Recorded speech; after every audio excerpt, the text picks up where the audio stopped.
Bila orang yang duduk di sebelahmu sekarang adalah pembunuh yang diberitakan dalam TV, apa yang akan kamu lakukan? Sekelompok orang ini kebetulan sedang melihat TV bersama. Kemudian ada seorang yang mengganti saluran TV dan melihat berita. Pembawa berita mengatakan semalam ada seorang pria yang menggunakan kantong hitam memasukkan mayat 2 orang. Bila kamu melihatnya, harus segera menghubungi polisi. Melihat foto pembunuh di TV. Mereka bertiga diam-diam melihat David yang sedang bermain HP.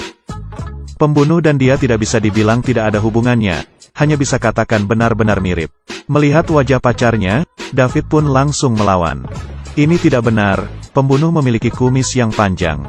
Benar juga, mereka pun tidak curiga lagi. Kemudian pembawa berita mengatakan barang bukti yang ditemukan di tempat kejadian adalah kumis palsu. Mereka bertiga pun melihat ke David lagi. Bila kumis di dalam foto itu dihilangkan benar-benar mirip dengan David. Suasana menjadi canggung, untungnya pembawa berita mengatakan. Tinggi pembunuh adalah 152 cm. Itu pasti bukan David, dia pasti lebih tinggi dari 150 cm. Semuanya pun menjadi lega, dan membahas tinggi David. Ternyata kamu 182 cm, sudah kubilangkan. Kemudian dari TV memunculkan suara.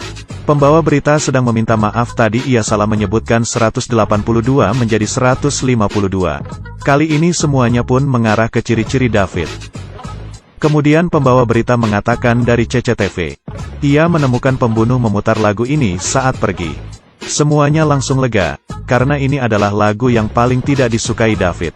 Semua orang tahu. Tak disangka di saat itu, HP David tiba-tiba bersuara dan memutar lagu itu. Ia pun mulai menjelaskan lagi. Pembunuh itu menggunakan kantong hitam yang berisi mayat.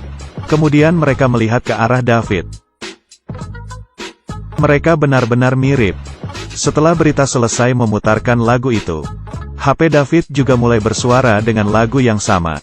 Ia sibuk menjelaskan, mengatakan pacarnya yang sengaja memasangnya. Pacarnya pun berkata aku tidak melakukannya, jangan sembarangan. David hanya bisa berkata kalau gitu berarti ibuku yang mengganti nada dering ponselku. Dan di saat yang sama, berita memberitakan kejadian semalam terjadi saat pukul 6 sore. David langsung mengatakan kita bukannya semalam bersama. Pacarnya mengatakan iya benar, mereka sedang bermain seharian di Disneyland.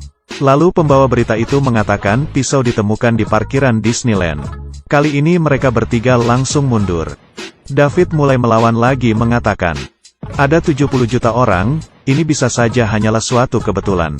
Pembawa berita mengatakan, berdasarkan dari saksi. Kata terakhir pembunuh adalah ada 70 juta orang. David melihat teman-temannya semakin menjauhinya. Dan berkata kalian jangan langsung memutuskan, mana tahu masih ada hal yang lain. Pembawa berita mengatakan sudah tidak ada. Hal ini menyatakan bahwa David adalah pembunuh. Ketiganya pun langsung kabur, siapa yang ingin seruangan dengan pembunuh. Kemudian berita memiliki berita baru lagi. Yang bisa menyerahkan pembunuh, maka akan mendapatkan hadiah 43 miliar. Setelah mendengar uang, semuanya pun langsung berubah. David terus berusaha mengatakan dia bukan pembunuhnya. Meski sudah menangkapnya juga tidak akan mendapatkan apa-apa. Tapi mereka bertiga tetap mengepungnya. David tiba-tiba mengeluarkan pistol. Pacarnya kaget bahwa David adalah pembunuh yang diberitakan. Dan berita mengatakan orang yang bisa menemukan pembunuh akan diberikan hadiah sebesar 43 miliar. Mereka bertiga yang ketakutan tiba-tiba menjadi semangat. Bila tidak mengambil kesempatan ini, kapan lagi? Tak disangka David mengeluarkan pistol dan berteriak mengatakan dia bukanlah pembunuhnya. Dan memohon mereka untuk menemaninya nonton film seperti biasanya. Untungnya pacarnya mencari kesempatan dan memukulnya hingga pingsan.